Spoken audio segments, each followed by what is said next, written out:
Oh, yes. Like 10 minutes. I see the player you mean. Spray and Pray 1000? Yes, take care. It has reached a higher level now. It can read our thoughts. That doesn't matter. It thinks we are part of the game. I like this player. It played well. It did not give up. It is reading our thoughts as though they were words on a screen. That is how it chooses to imagine many things when it is deep in the dream of a game.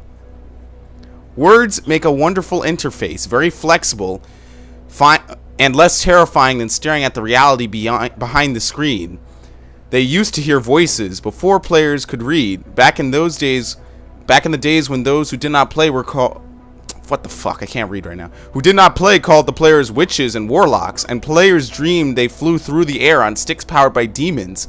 And did this player dream? Yeah, this player dreamed of sunlight and trees, of fire and water. It dreamed, it created, and it dreamed, it destroyed. It dreamed, it hunted, and was hunted. It dreamed of shelter. Ha, the original interface, 1,000,000 years old and it still works. But what true structure did this player create in the reality behind the screen? It worked with 1,000,000 others to sculpt the true world in the fold of the blah, blah, blah, blah, and created a blah, blah, blah, blah, for blah, blah, blah, blah, in the blah, blah, blah, blah. It cannot read that thought. No, it has not yet achieved the highest level. That it must achieve in the long dream of life, not the short dream of a game. Does it know that we love it, that the universe is kind? Sometimes, through the noise of its thoughts, it hears the universe, yes. But there are times it is sad in the long dream. It creates worlds that have no summer, and it shrivels under a black sun, and it takes its creation for a reality. To cure it of sorrow would destroy it. The sorrow is part of its own private task. We cannot interfere. Sometimes when they are deep in dreams, want to tell them... what the fuck? Sometimes when they are deep in dreams, want to tell them they are building true worlds in reality. Sometimes I want to tell them of their importance to the universe. Sometimes when they have not made a true connection in a while, I want to help them to speak the word they fear. It reads our thoughts. Sometimes I do not care. Sometimes I wish to tell them this world you take for truth is merely blah blah blah and blah blah blah. I wish to tell them that they are blah blah in the blah blah, and they see so little of reality in their long dream, and yet they play the game. But it would be so easy to tell them, too strong for this dream. To tell them how to live is to prevent them living.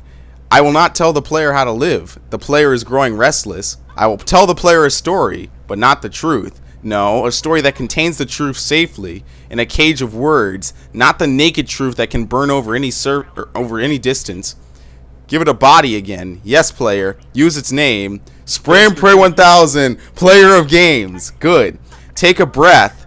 Take another. Feel the air in your lungs. Let your limbs return. Yes, move your fingers. Have a body again under gravity in air. Respawn in the long dream. There you are. Your body touching the universe again at every point as though you were separate things. As though we were separate things. Who are we? Once we were called the spirit of the mountain, Father Sun, Mother Moon, ancestral spirits, animal spirits, jinn, ghosts, they spelled jinn wrong, the green man, then gods, demons, angels, poltergeists, aliens, extraterrestrials, leptons, quarks. The words change. We do not change. We are the universe. We are everything you think isn't you. You are looking at us now and through your skin and your eyes. And why does the universe touch your skin and throw light on you? To see you, player, to know you, and to be known. I shall tell you a story. Once upon a time there was a player. The player was you, Spray and Pray 1000. Sometimes it thought itself human on the thin crust of a spinning globe of molten rock. The ball of molten rock circled a ball of blazing gas that was 330,000 times more massive than it. They were so far apart that light took 8 minutes to cross the gap. The light was information from a star, and it could burn your skin 150 million kilometers away. Sometimes the player dreamed it was a miner on the surface of a world that was flat and infinite. The sun was a square of white. The days were short and there was much to do, and death was a temporary inconvenience. Sometimes the player dreamed it was lost in a story. Sometimes the player dreamed it was other things in other places. Sometimes these dreams were very disturbing. Sometimes very beautiful indeed. Sometimes the player woke from one dream into another, and then woke from that into a third. Sometimes the player dreamed it watched words on a screen. Let's go back. The atoms of the player were scattered in the grass, in the rivers, in the air, in the ground. A woman gathered all the atoms, and she drank and ate and inhaled, and the woman assembled the player in her body, and the player awoke from the warm, dark world of its mother's body into the long dream. And the player was a new story, never told before, written in letters of DNA. And the player was a new program, never run before, generated by a source code 1 billion years old. And the player was a new human, never alive before, made from nothing but milk and love. You are the player, the story, the program, the human, made from nothing but milk and love. Let's go further back. The 7 billion atoms of the player's body were created long before this game in the heart of a star, so the player too is information from a star, and the player moves through a story which is a force of information planted by a man called Julian on a flat infinite world created by a man called Marcus that exists in a small private world created by the player who inhabits the universe created by...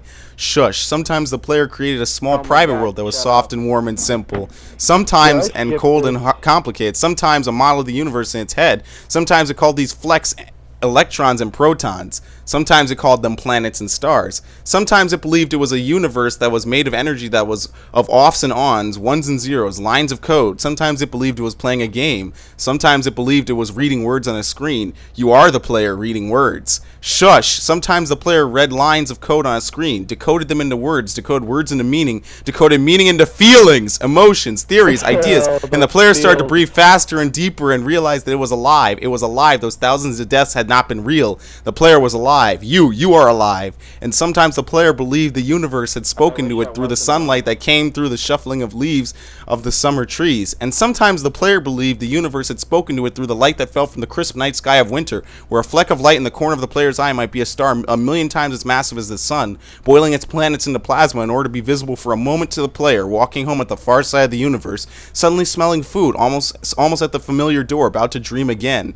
And sometimes the player believed that the universe had spoken to it through the zeros and ones, through the electricity of the world, through the scrolling of words on a screen at the end of a dream. And the universe said, I love you. And the universe said, you have played the game well. And the universe said, everything you need is within you. And the universe said, you are stronger than you know. And the universe said, you are the daylight. And the universe said, you are the night. And the universe said, the darkness you fight is within you. And the universe said, the light you seek is within you. And the universe said, you are not alone. And the universe said, you are not separate from every other thing. And the universe said, you are the universe tasting itself, talking to itself, reading its own code. And the universe said, I love you because you are love. And the game was over, and the player woke from the dream. And the player began a new dream. And the player dreamed again, dreamed better. And the player was the universe, and the player was love. You are the player. Wake up.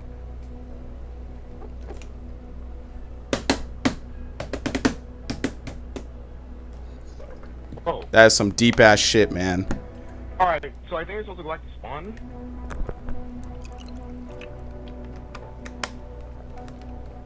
I guess it's time to wake up because I am love. I am life. And now it is time for me to awaken. Reckoning. This is indeed an awakening. What the fuck did I just witness? Oh my god.